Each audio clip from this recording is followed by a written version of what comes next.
നമുക്ക് അടുത്തത് inverting summing amplifier. Okay, അടുത്ത ആപ്ലിക്കേഷനിലേക്ക് പോകാം. സമ്മിങ് ആംപ്ലിഫയറിലേക്ക് നമ്മൾ പോവുകയാണ്. Okay, so next application is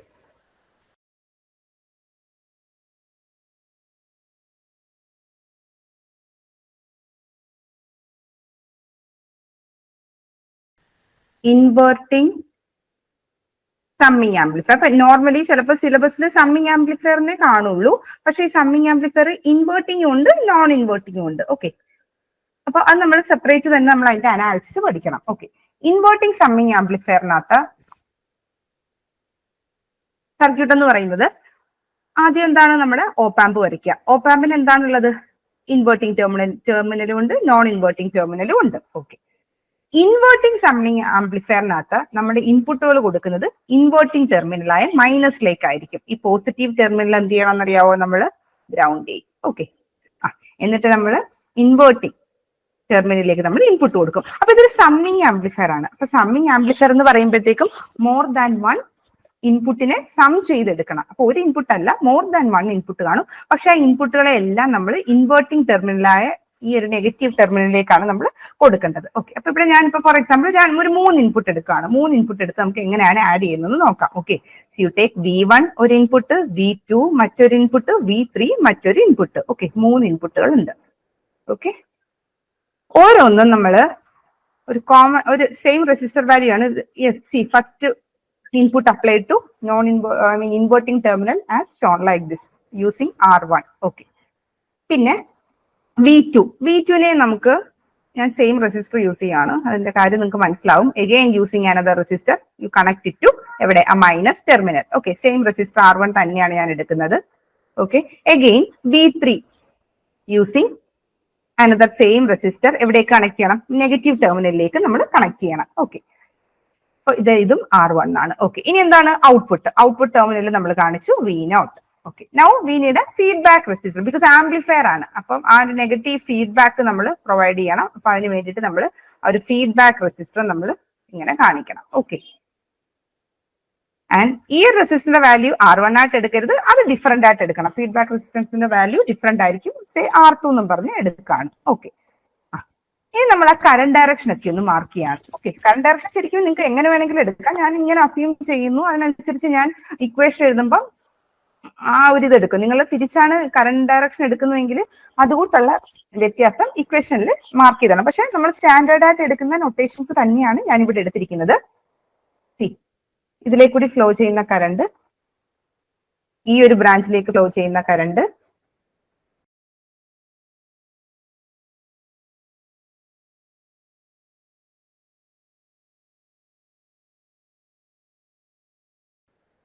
okay, now ഈ ചെയ്യുന്ന current, now current and the node A as shown. ഇങ്ങനെ ലിവിംഗ് ദ നോഡയോ എൻ്റർ ചെയ്യുന്നതൊക്കെ കാണിക്കാം. ഞാൻ ഇവിടെ ഇപ്പൊ എല്ലാ കറണ്ടും ആ നോഡ് എയിലേക്ക് എൻ്റർ ചെയ്യുന്നു എന്നുള്ള ഒരു രീതിയിൽ എടുക്കുവാണ്. ഇക്വേഷൻ എഴുതാനായിട്ട് എളുപ്പമാണ്. ആ നോഡ് എ അപ്ലൈ ചെയ്തു. ഓക്കെ, പിന്നെ ഇതിന്റെ അനാലിസിസ് നമ്മൾ വെർച്വൽ ഷോർട്ട് സർക്യൂട്ട് നമ്മൾ അപ്ലൈ ചെയ്യുവാണെങ്കിൽ നമ്മുടെ വെർച്വൽ ഷോർട്ട് സർക്യൂട്ട് വെച്ച് ഇതും ഓക്കെ, ബി എന്ന് പറഞ്ഞ ഇത് ഓൾറെഡി ഗ്രൗണ്ടഡ് ആണ്. സോ A അല്ലെങ്കിൽ node A will be also virtually grounded. Okay, ആ ഒരു കൺസെപ്റ്റ് നമ്മൾ ഇവിടെ അപ്ലൈ ചെയ്യും. സോ ഇതാണ് ഒരു ഇൻവേർട്ടിംഗ് സമ്മിങ് ആംപ്ലിഫയറിന്റെ സർക്യൂട്ട് എന്ന് പറയുന്നത്. ഓക്കെ, ഇൻവേർട്ടിംഗ് ടെർമിനലിലേക്ക് നമ്മൾ എല്ലാം കൂടി സം ചെയ്ത് കൊടുക്കുന്നു. ഓക്കെ, അപ്പൊ ഇതെന്ന് പറഞ്ഞാൽ നമ്മുടെ ഇൻവേർട്ടിംഗ് ആംപ്ലിഫയറിനെ പോലെ തന്നെയാണ്, പക്ഷെ വിത്ത് മൾട്ടിപ്പിൾ ഇൻപുട്ട് അല്ലെ.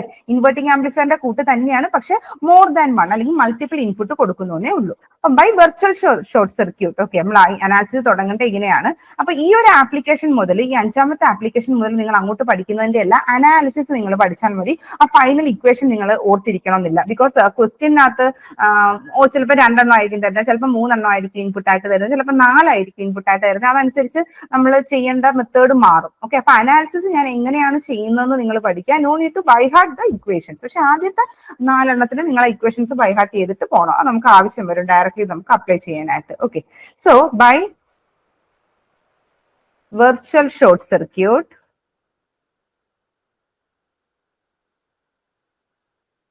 ഓക്കെ, നമുക്ക് എന്ത് പറയാം, voltage at node A equal to 0 എന്ന് പറയാം. ആർക്ക് സംശയമില്ലല്ലോ, ബിക്കോസ് ബി ഗ്രൗണ്ടഡ് ആണ്, ബൈ വെർച്വൽ ഷോർട്ട് സർക്യൂട്ട് ആണ് എക്കും ബിയുടെ ഇടയ്ക്കുള്ളത്. അപ്പം voltage at node A is also equal to 0 എന്ന് നമുക്ക് പറയാം. അപ്പൊ ഇവിടെ ഞാൻ നമ്മുടെ ഒരു കൺവീനിയൻസിന് വേണ്ടിയിട്ടാണ് എല്ലാ കറണ്ടും ആ നോഡ് എയിലേക്ക് കണ്ടോ എൻറ്റർ ചെയ്യുന്നതായിട്ടാണ് ഞാൻ എടുത്തിരിക്കുന്നത്. ഓക്കെ, അങ്ങനെയാണെങ്കിൽ ഞാൻ KCL ഇനി അപ്ലൈ ചെയ്യാൻ പോവാണ്. എവിടെ അപ്ലൈ ചെയ്യാൻ പോകുന്നത് നോക്കിക്കേ, at node A I am going to apply KCL. അപ്പൊ എങ്ങനെയാ ഇക്വേഷൻ വരുന്നത് പറയാമോ നിങ്ങൾക്ക്? ഈ ബി എ എന്ന് പറഞ്ഞ നോഡിന്റെ വാല്യൂ എന്താ? 0. അതായത് ഇതും 0 ആണ്, ഇതും എ തന്നെയാണ് കേട്ടോ. ഈ ഒരു പോയിന്റും ഒക്കെ എ തന്നെയാണ്. പറയാമോ ആർക്കെങ്കിലും KCL എയിൽ അപ്ലൈ ചെയ്യുമ്പോ എന്താണ് KCL? KCL നോഡ് എ എന്ന് പറഞ്ഞാൽ നോഡ് എയിലേക്ക് ലീവ് ചെയ്യുന്ന എൻറ്ററിങ് ദ കറണ്ടും ലീവ് ചെയ്യുന്ന കറണ്ടും ഈക്വൽ. അതാണ് KCL അല്ലെ? എന്താണ് കിർച്ചോഫ്സ് കറണ്ട് ലോ പറയുന്നത്? ഒരു നോഡ് എടുക്കുവാണെങ്കിൽ അതിലേക്ക് കുറെ കറണ്ട് എൻറ്റർ ചെയ്യുന്നുണ്ട്, കുറെ കറണ്ട് ലീവ് ചെയ്യുന്നുണ്ടെങ്കിൽ sum of the current entering the node is equal to sum of the current leaving the node എന്ന് പറഞ്ഞാൽ എടുക്കുന്നത്. ഇവിടെ ഇപ്പൊ ഞാൻ എല്ലാ കറണ്ടും എൻറ്ററിങ് ദ നോഡ് എന്ന് പറഞ്ഞാൽ എടുത്തിരിക്കുന്നത്. അപ്പൊ according to KCL we can say all the current entering the node A അതിന്റെ സമ്മേഷൻ എന്ന് പറഞ്ഞാൽ ഈക്വൽ ടു 0 ആണ്. ഓക്കെ, ഇനി ഞാൻ ഓരോന്നും എഴുതാൻ പോവാ. ഈ ആദ്യത്തെ ഈ കറണ്ട് എന്ന് പറഞ്ഞു കഴിഞ്ഞാൽ എന്താണ്? ആ വോൾട്ടേജ് V1 മൈനസ് R1ന്റെ മറ്റേ എൻഡിന്റെ വോൾട്ടേജ് എന്താണ്? 0 അല്ലേ? ഇത് എ ആണ്, ഇത് 0 വോൾട്ടിലാണ് അല്ലെ? So V1 minus 0 divided by R1 അതാണ് ഈ കറണ്ട് എന്ന് പറഞ്ഞ് കാണിച്ചിരിക്കുന്നത്. ഓക്കെ, ഇനി അടുത്ത ഏതാണ് കറണ്ട്? അടുത്ത കറണ്ട് എന്ന് പറഞ്ഞാൽ ഈ കറണ്ട് എന്ന് പറഞ്ഞു കഴിഞ്ഞാൽ എന്തായിരിക്കും? V2 മൈനസ് ഈ എൻഡിലെ പൊട്ടൻഷ്യൽ എത്രയാണ്? 0. ബിക്കോസ് ഈ എൻഡ് എന്ന് പറഞ്ഞാൽ ഇറ്റ് ഈസ് എ തന്നെയാണ് അല്ലേ? 0 divided by R1. Potential difference divided by resistance ആണ് ഇതിലെ കൂടിയുള്ള കറണ്ട്. ഓക്കെ, അപ്പൊ അതെന്താണ്? V2 minus 0 divided by R1 plus ആ ടോപ്പ് കറണ്ടിന്റെ വാല്യൂ എത്രയാ? പറഞ്ഞേ, ആരെങ്കിലും ഒന്ന് പറഞ്ഞോളൂ. ശരിയാ, നിങ്ങൾ പറഞ്ഞോളൂ. ആ ടോപ്പ് കറണ്ടിന്റെ വാല്യൂ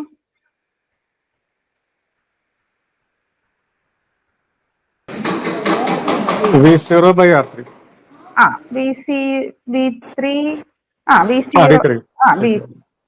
V3 അല്ലേ ഞാൻ ഇട്ടിരിക്കുന്നത്? V3 minus 0 by R1. Okay, R3 എടുത്തില്ല, ഞാൻ 3 ഒരേ ഇതായിട്ടാണ് എടുത്തിരിക്കുന്നത് കേട്ടോ. ഇനി ഒരു കറണ്ടും കൂടി ഉണ്ട്. ഏതാ ഒരു കറണ്ട്?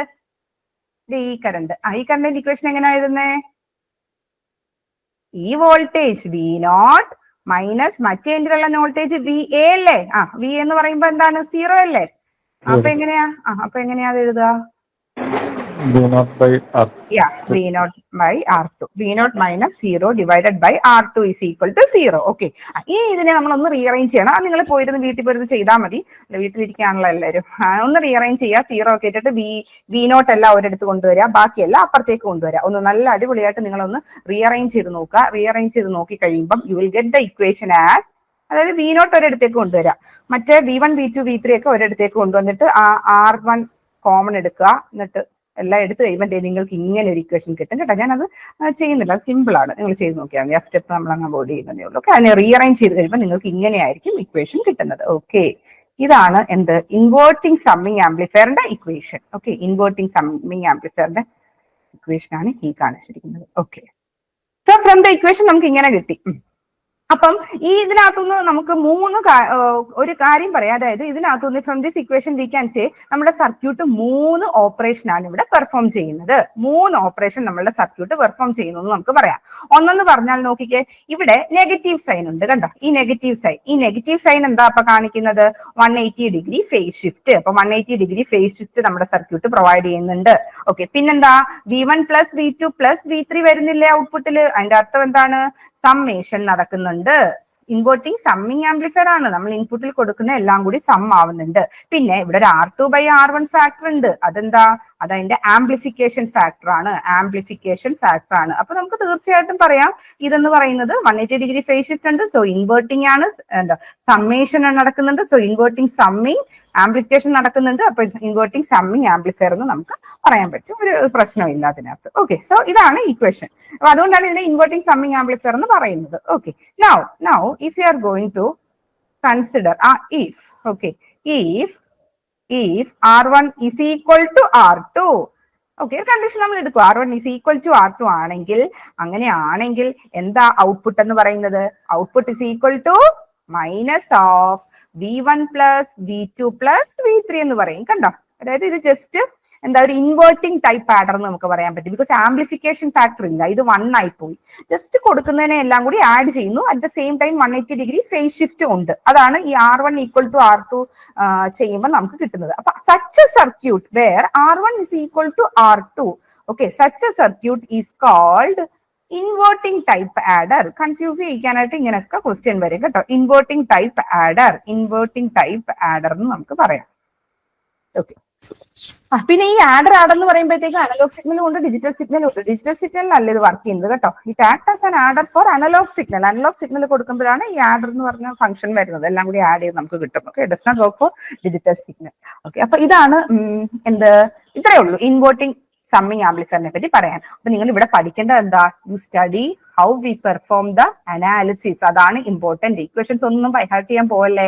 അനാലിസിസ് എങ്ങനെയാ ചെയ്യുന്നത് പഠിച്ചാലേ പ്രോബ്ലം വരുമ്പോൾ നമുക്ക് ചെയ്യാൻ പറ്റും. ആ virtual short circuit concept apply ചെയ്യുക. KVL ഇവിടെ അധികം വരത്തില്ല. KCL അപ്ലൈ ചെയ്യാൻ പഠിക്കുക. ഇതിനകത്ത് നമ്മൾ സർക്യൂട്ട്സിനകത്ത് കൂടുതലും KVL അല്ലേ അപ്ലൈ ചെയ്യുന്നത്. ഇതിനകത്ത് കൂടുതലും യോപാമ്പിനകത്ത് കൂടുതലും KCLും അപ്ലൈ ചെയ്യാൻ പഠിക്കുക. നമുക്ക് ഡയറക്ട്ലി ഔട്ട്പുട്ട് കിട്ടും. ഓക്കെ, അപ്പൊ ഇതാണ് ഇൻവേർട്ടിംഗ് സമ്മിങ് ആംപ്ലിഫയർ. ആദ്യത്തെ 4 ആപ്ലിക്കേഷനും you try to remember the formula, learn the formula. ഈ 5ാമത്തെ ആപ്ലിക്കേഷൻ മുതൽ അനാലിസിസ് പഠിച്ചാൽ മതി. ഫോർമുല ഓർത്ത് വെക്കേണ്ട ആവശ്യമില്ല. ഓക്കെ, അപ്പൊ ചെയ്തു തന്നെ പഠിക്കണം നിങ്ങൾ. ഇനി 6ാമത്തെ ആപ്ലിക്കേഷൻ എന്ന് പറയുന്നത് നോൺ ഇൻവേർട്ടിംഗ്. ഞാൻ എല്ലാ ആപ്ലിക്കേഷനും കവർ ചെയ്യുന്നുണ്ട്. ഓപ്പാമിന്റെ എല്ലാം നിങ്ങളുടെ സിലബസിൽ പറഞ്ഞിരിക്കുന്നതും സിലബസിന്റെ ആ ഒരു പറയാത്തതെന്ന് പറഞ്ഞു കഴിഞ്ഞാൽ നമ്മൾ പഠിക്കേണ്ടത് തന്നെയാണ്. ജസ്റ്റ് സമ്മിങ് ആംപ്ലിഫയർ ഇട്ട് പോയിട്ടുണ്ടെങ്കിൽ അതിനകത്ത് വരുന്ന കാര്യങ്ങളെല്ലാം നമ്മൾ പഠിക്കണം. ഓക്കെ, അതുകൊണ്ട് ഓപ്പാമ്പിനകത്തുനിന്ന് നമുക്ക് ചോദിക്കാൻ പറ്റുന്ന എല്ലാ ഏരിയയും കവർ ചെയ്തിട്ടാണ് എടുക്കുന്നത്. ബിക്കോസ് എൻഡ് ഓഫ് ദ സിലബസിൽ അവർ തന്നെ പറയുന്നുണ്ട് സിലബസിന് പുറത്തുനിന്നും ചോദിക്കാമെന്ന്. സോ എല്ലാ ആപ്ലിക്കേഷൻ ഫുൾ പഠിച്ചിട്ട് വേണം പരീക്ഷയ്ക്ക് പോകാൻ. അല്ലാത്ത അനാലിസിസ് ഒന്നും വേണ്ട, ആപ്ലിക്കേഷൻ ഫുൾ നമ്മൾ അറിഞ്ഞിരിക്കണം. അടുത്ത എന്താണ്? Non inverting summing amplifier. അപ്പൊ എങ്ങനെയാ വ്യത്യാസം വരിക? നിങ്ങൾ തന്നെ പറഞ്ഞേ, എങ്ങനെയായിരിക്കും വ്യത്യാസം വരുന്നത്? അത്രേ ഉള്ളൂ. മൈനസ് ഉണ്ടാവും, പ്ലസ് ഉണ്ടാവും. ഓക്കെ, അപ്പൊ നമ്മൾ പോസിറ്റീവിലാ കൊടുക്കുന്നത് അല്ലേ. അപ്പൊ സമ്മിങ് ആംപ്ലിഫയർ ആണ്. അപ്പം കുറച്ച് കൂടുതൽ ഇൻപുട്സ് എടുത്ത് നമ്മൾ കാണിക്കാൻ പോവാണ്. V1 through A resistor R given. Now another input through the same value of R you connect it to this node. Again V3 using the same value of the resistor you connect it to the non-inverting terminal ആയ positive ടെർമിനലിലേക്ക് connect ചെയ്യുക. Okay, ഇനി VA നമ്മൾ directly പിടിച്ച് ground ചെയ്യരുത് കേട്ടോ. VAയിൽ ഒന്നും കൊടുത്തില്ലെങ്കിലും ശരിക്കും നമ്മൾ ആ ഇൻപുട്ട് റെസിസ്റ്റൻസ് ഇങ്ങനെ കാണിക്കണം, എന്നിട്ട് വേണം ഗ്രൗണ്ട് ചെയ്യാനായിട്ട്. കണ്ടോ, VA ഇങ്ങനെ ചെയ്യേണ്ടത്. എന്നിട്ട് ആ ഫീഡ്ബാക്ക് റെസിസ്റ്റൻസും കാണണം. അത് നിങ്ങൾ എപ്പോഴും ഓർക്കണം. ഡയറക്ട്ലി നമ്മൾ ഗ്രൗണ്ട് ചെയ്യത്തില്ല, മറ്റേ നമ്മൾ ഡയറക്ട്ലി ഗ്രൗണ്ട് ചെയ്യും. Okay, this is the output voltage V0. This is R1 by R2 because amplification factor depends on this R1 and R2. So R1 ഉം R2 അവിടെ എന്തായാലും നിങ്ങൾ കൊടുക്കണം കേട്ടോ. എന്നാലേ അതൊരു ആംപ്ലിഫയറിന്റെ ഓപ്പറേഷൻ ആയിട്ട് അത് വരുത്തുള്ളൂ. ഓക്കെ, ഇനി നമുക്ക് എന്താണ് കറന്റ് ഫ്ലോ നമുക്ക് കാണിക്കാം. കറന്റ് ഫ്ലോ കാണിക്കാം. ഏത്? ഇവിടെയോ? ആംപ്ലിഫയർ ആയിട്ട് വർക്ക് ചെയ്യണ്ടേ? അപ്പം ആംപ്ലിഫിക്കേഷൻ ഫാക്ടർ എന്താണ് അല്ലേ? അപ്പൊ R1 വേണം, R2 വേണം അല്ലേ? മറ്റേനകത്താണെങ്കിലും മൈനസ്. അപ്പൊ അതുകൊണ്ടാണ് R1 R2 ഇവിടെ കാണിച്ചിരിക്കുന്നത് കേട്ടോ. നമ്മൾ ആംപ്ലിഫയർ ആയിട്ട് വർക്ക് ചെയ്യണ്ടേ. നമ്മൾ നോൺ ഇൻവേർട്ടിംഗ് ആംപ്ലിഫയർ സെക്ഷനകത്ത് നമ്മൾ പഠിച്ചതല്ലേ, അവിടെ ഇൻപുട്ട് കൊടുക്കുന്നു, പക്ഷെ ഇവിടെ ഡയറക്റ്റ് ചെയ്യത്തില്ല കേട്ടോ. ആ ഒരു റെസിസ്റ്റർ വഴിയാണ് നമ്മൾ കൊടുക്കുന്നത്. ബിക്കോസ് ആ ഒരു വോൾട്ടേജ് ഡിവിഷൻ, ആ ഒരു ഫീഡ്ബാക്ക് അവിടെ എത്തുന്നുണ്ട്. ഓക്കെ, ഡയറക്റ്റ് വരയ്ക്കരുത്. കുറെ പ്രോബ്ലംസ് അനാലിസിസ് കണ്ടു കഴിയുമ്പോൾ തന്നെ നിങ്ങൾക്ക് മനസ്സിൽ വരും. എപ്പോഴും മൈനസിനെ എടുത്ത് ഡയറക്റ്റ് കൊടുക്കത്തില്ല. ബിക്കോസ് ആ ഒരു വെർച്വൽ ഷോർട്ട് സർക്യൂട്ട് കൺസെപ്റ്റ് ഒക്കെ നമ്മളിവിടെ അപ്ലൈ ചെയ്യുമ്പോഴും ഇത് ഇമ്പോർട്ടന്റ് ആണ്. ഓക്കെ, ഇനി നമുക്ക് അനാലിസിസിലേക്ക് പോകാം.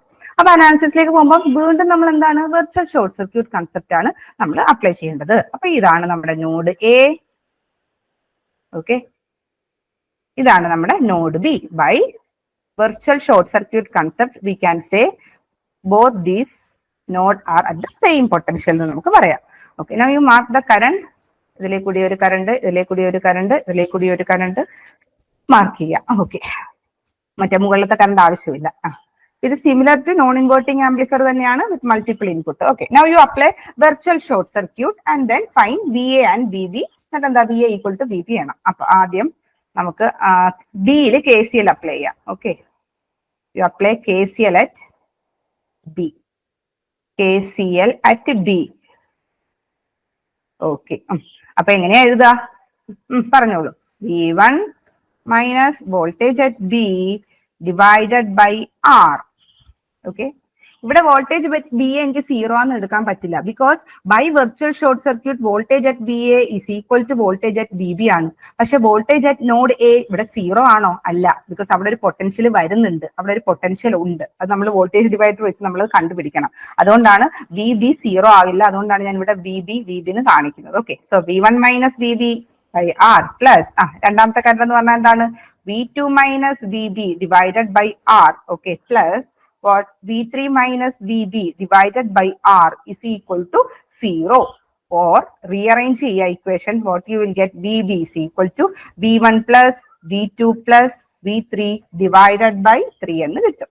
Now you apply in the virtual short circuit apply ചെയ്യാ. By virtual short circuit, what we can say? By virtual short circuit, VA is equal to VB ആണ്. Now what is VA? VA എങ്ങനെ കണ്ടുപിടിക്കുക? VA is equal to എന്താണ്? Voltage division apply ചെയ്യുക. കാരണം ഇതിനകത്തൂടി നോക്കിക്കേ, രണ്ട് resistor in series അല്ലേ? ഇവിടെ R1 ഉം R2 ഇൻ സീരീസ് ആണ്. ഈ ഇൻവെർട്ടിംഗ് ഈ ആംപ്ലിഫയറിന്റെ ഇൻപുട്ട് ടെർമിനലിലേക്ക് കറണ്ട് ഒന്നും ഡ്രോ ചെയ്യത്തില്ല, 0 ആണ്. So what ever current flowing through this will be the same current flowing through R1. അപ്പൊ നമുക്ക് പറയാൻ പറ്റും ഇൻഎഫക്റ്റീവ് R1 ഉം R2 സീരീസിലാണെന്ന് പറയാം. അങ്ങനെയാണെങ്കിൽ ഒരറ്റത്തുള്ള വോൾട്ടേജ് എന്താണ്? V0 ആണ്. അങ്ങനെയാണെങ്കിൽ voltage at A, voltage at node A എന്ന് പറഞ്ഞു കഴിഞ്ഞാൽ ശരിക്കും എന്താണ്? The same as the voltage across R1. ശരിയല്ലേ? R1 അക്രോസ് ഉള്ള വോൾട്ടേജ് ആണ് വോൾട്ടേജ് അറ്റ് നോഡ് എ എന്ന് പറഞ്ഞാൽ. കാരണം R1 അക്രോസ് ഉള്ള വോൾട്ടേജ് എന്ന് പറഞ്ഞാൽ എന്താണ്? ആ voltage at node A minus voltage at the other end of the resistor, അത് 0-യിലല്ലേ? അപ്പൊ ആ വോൾട്ടേജ് അക്രോസ് R1 എന്ന് പറഞ്ഞാൽ it is equivalent to voltage at node A ആണ്. ആ വോൾട്ടേജ് അറ്റ് നോഡ് എ എങ്ങനെയാ നമ്മൾ കണ്ടുപിടിക്കുക? ഇതുണ്ട്, ഈ voltage V0 into that resistance R1 divided by R1 plus R2. Okay, just division നമ്മൾ അപ്ലൈ ചെയ്തു, വോൾട്ടേജ് ഡിവിഷൻ റൂൾ നമ്മൾ അപ്ലൈ ചെയ്തു. ഇവിടെ R1 ഉം R2 സീരീസിലാണ്. അത് നിങ്ങൾക്ക് മനസ്സിലായല്ലോ. എന്തുകൊണ്ടാ സീരീസ് ആണെന്ന് പറയുന്നത്? ബിക്കോസ് ഈ ഒപ്പാമ്പിന്റെ നോൺ ഇൻവേർട്ടിംഗ് ടെർമിനലിലേക്ക് കറണ്ട് ഒന്നും ഫ്ലോ ചെയ്യത്തില്ല. എന്താണോ R1 കൂടി ഫ്ലോ ചെയ്യുന്ന കറണ്ട് അത് തന്നെയായിരിക്കും R2 കൂടി ഫ്ലോ ചെയ്യുന്ന കറണ്ട്. അപ്പൊ ഇത് രണ്ടും സീരീസിലാണ്. ഇതിന്റെ അക്രോസ് ഉള്ള അതിന്റെ ഒരു എൻഡിൽ നമ്മൾ V0 എന്ന് പറഞ്ഞ വോൾട്ടേജ് ആണ് കണക്ട് ചെയ്തിരിക്കുന്നത്. So voltage at node A എന്ന് പറഞ്ഞാൽ it is equivalent to voltage across R1. അതെങ്ങനെയാ കണ്ടുപിടിക്കുക? ടോട്ടൽ വോൾട്ടേജ് V0 ഇൻറ്റു നമുക്ക് ഏത് റെസിസ്റ്ററിന്റെ അക്രോസ് ഉള്ള വോൾട്ടേജ് ആണോ കണ്ടുപിടിക്കേണ്ടത്, ആ റെസിസ്റ്റർ ആയ R1 divided by R1 plus R2. Okay, ഇനി എന്താ ചെയ്യേണ്ടത്? ഇത് രണ്ടും കൂടി ഈക്വേറ്റ് ചെയ്യണം. ഓക്കെ, അപ്പം VB കണ്ടുപിടിച്ചു, VA കണ്ടുപിടിച്ചു. Now you equate, because by virtual short circuit we can say VA is equal to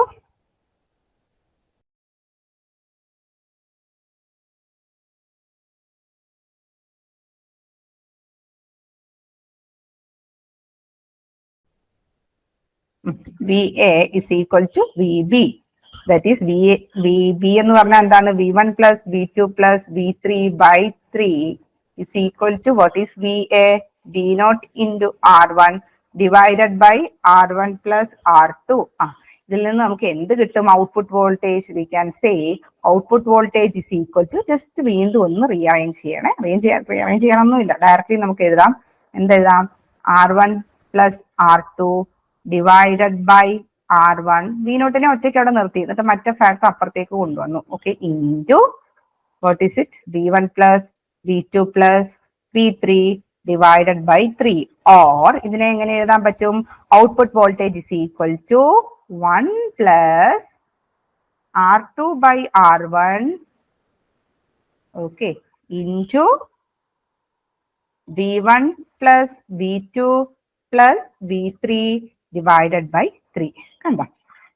ഇങ്ങനെയാണ് ഔട്ട്പുട്ട് വോൾട്ടേജ് കാണേണ്ടത്. ഓക്കെ, പരീക്ഷയ്ക്ക് റെസിസ്റ്ററിന്റെ ഒക്കെ വാല്യൂ വന്നിട്ട് വോൾട്ടേജ് കാണാൻ ചോദിക്കും, ഔട്ട്പുട്ട് വോൾട്ടേജ്. അപ്പൊ കാണാൻ പഠിക്കരുത്, അനാലിസിസ് ചെയ്തു വരണം. ബിക്കോസ് ഈ റെസിസ്റ്റർ വാല്യൂലും ഒക്കെ ചിലപ്പോൾ ചില വ്യത്യാസം ഉണ്ടാവും. ചിലപ്പോൾ മോർ ദാൻ 1 വോൾട്ടേജ് ഒക്കെ കണക്റ്റഡ് ആയിരിക്കും. ഇവിടെ ഇപ്പൊ 3 എണ്ണം ഉള്ളതുകൊണ്ടാണ് നമ്മൾ ഇങ്ങനെ എടുത്തിരിക്കുന്നത് കേട്ടോ. കാരണം സർക്യൂട്ടിനകത്ത് ചിലപ്പോൾ ചെറിയ മോഡിഫിക്കേഷൻ ഒക്കെ വരുത്തിയായിരിക്കും അവർ പരീക്ഷയ്ക്ക് തരുന്നത്. അപ്പൊ അങ്ങനെയാണെങ്കിൽ KCL ഒക്കെ അപ്ലൈ ചെയ്യുന്ന ഇതേ മെത്തേഡിലാണ്. പക്ഷെ ചെറിയ വ്യത്യാസങ്ങൾ വരും ക്വസ്റ്റ്യനിൽ. അതുകൊണ്ടാണ് ഈ അനാലിസിസ് പഠിക്കണം എന്ന് പറയുന്നത്. കാരണം ഇത് വെച്ചിട്ടുള്ള പ്രോബ്ലങ്ങൾ ചോദിക്കും. അപ്പൊ നമ്മൾ അനാലിസിസ് കൃത്യമായിട്ട് പഠിച്ചിരിക്കണം. അപ്പൊ എഗെയിൻ നമുക്ക് എന്തൊക്കെ പറയാൻ പറ്റും? ഇവിടെ അഡീഷൻ നടക്കുന്നുണ്ട് അല്ലെ? V1 + V2 + V3 അഡീഷൻ നടക്കുന്നുണ്ട്. പിന്നെന്താണ്? Sum is getting amplified by a factor 1/3 ഞാൻ ഇങ്ങോട്ടേക്ക് എടുക്കുക. 1/3 ടൈംസ് 1 + R2/R1 ഇതാണ് ആംപ്ലിഫിക്കേഷൻ ഫാക്ടർ എന്ന് പറയുന്നത് കേട്ടോ. V1 + V2 + V3 adding. പിന്നെ ഫേസ് ഷിഫ്റ്റ് ഉണ്ടോ? ഇല്ല. പ്ലസ് പോസിറ്റീവ് സൈൻ ആണ്. ഫേസ് ഷിഫ്റ്റ് ഒന്നുമില്ല. അതുകൊണ്ട് നമുക്ക് പറയാൻ പറ്റും ഇതെന്താണ്?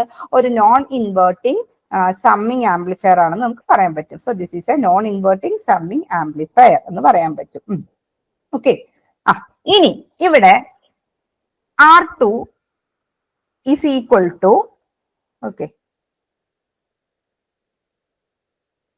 അപ്പൊ ഇത് നിങ്ങളൊന്ന് ഓർത്തോണേ. ഈ ഒരു ആംപ്ലിഫിക്കേഷൻ ഫാക്ടർ ഇവിടത്തെ ഓർക്കണ്ട. ഇതിനകത്തുനിന്നുള്ള ഒരു കൺക്ലൂഷൻ ആണ് ദാറ്റ് സം ഇല്ലേ, സം എന്ന് പറഞ്ഞാൽ V1 + V2 + V3. ആ sum is amplified by a factor of this much കേട്ടോ.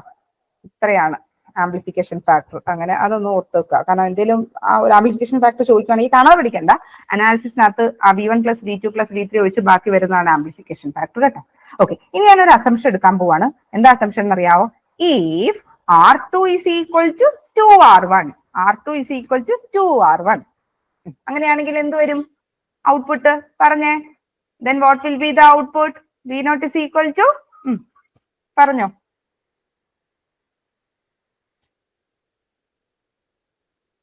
ഇതിനകത്തേക്ക് കൊടുത്തോളൂ. R2 is equal to 2R1. അപ്പൊ എന്താ കിട്ടുന്നത്? 2 + 1 3. ആ 3 കട്ട് ചെയ്ത് പോത്തില്ലേ? അപ്പൊ എന്ത് കിട്ടും output voltage?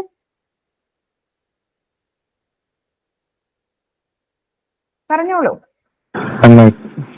V1 + V2 + V3 എന്ന് കിട്ടും അല്ലേ? കണ്ടോ? അപ്പൊ ഈ കേസിൽ നമുക്ക് പറയാൻ പറ്റും this is such a circuit is called. Just add ചെയ്യുന്നു. ആംപ്ലിഫിക്കേഷൻ ആയിട്ടൊന്നും ആംപ്ലിഫിക്കേഷൻ ഫാക്ടർ ഒന്നുമില്ല. അപ്പൊ ആ കേസിൽ നമ്മൾ എന്ത് പറയും? This circuit is called a non inverting adder എന്ന് പറയും. Okay. Such a circuit is called non inverting adder. So application 4 എന്ന് പറഞ്ഞ് നമ്മൾ പഠിച്ചത് നിങ്ങൾ ബുക്കിൽ എഴുതിയിട്ടുണ്ടാവും. എന്തായിരുന്നു ആപ്ലിക്കേഷൻ 4 പഠിച്ചത്?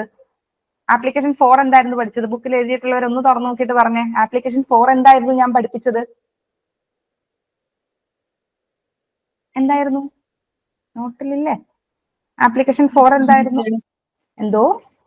ഡിഫറൻസ് ആംപ്ലിഫയറിന് മറ്റൊരു പേരും കൂടി ഉണ്ട്, സബ്ട്രാക്ടർ എന്ന് നമുക്ക് പറയാൻ പറ്റും കേട്ടോ. കാരണം ഇൻപുട്ടിലുള്ള ആ ഡിഫറൻസിനെ സബ്ട്രാക്ട് ചെയ്തിട്ടല്ലേ ഔട്ട്പുട്ടിൽ വരുന്നത്. അപ്പൊ ആ 4ാമത്തെ ആപ്ലിക്കേഷൻ എന്ന് പറഞ്ഞാൽ ശരിക്കും ഒരു സബ്ട്രാക്ടർ ആയിരുന്നു എന്ന് നമുക്ക് പറയാം. പക്ഷെ 5ഉം 6ഉം എന്താണ്? 5ാമത്തത് നോക്കിക്കേ, ഒരു ആഡർ ആണ് കണ്ട. പിന്നെ 6ാമത്തത് എന്താണ്? ആഡർ ആണ്. അപ്പൊ സബ്ട്രാക്ടറും പഠിച്ചു, ആഡറും പഠിച്ചു.